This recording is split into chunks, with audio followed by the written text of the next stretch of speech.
আসসালামু আলাইকুম ভিউয়ার্স, দেখেন আজকে আমি আসছি গাজীপুর জেলা শ্রীপুর থানায়। বিশাল বড় একটা বিল,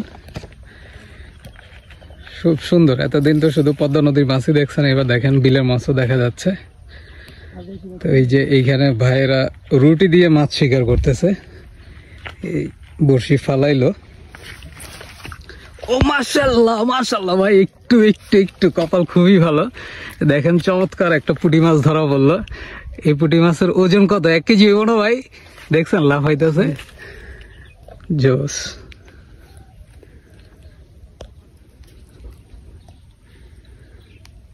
এটা খাইতে যে কি পরিমাণ স্বাদ, এটা একমাত্র যারা খাইছে তারাই জানে।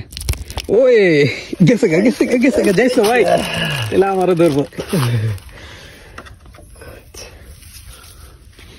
এই দেখেন, এই যে ভাইয়ের এখানে মাছগুলা সব বইরে রাখছে, প্রচুর মাছ ধরা পড়ছে। খুব সুন্দর, দুই পাশে দুই ভাই মিলা ধরতেছে মাছ।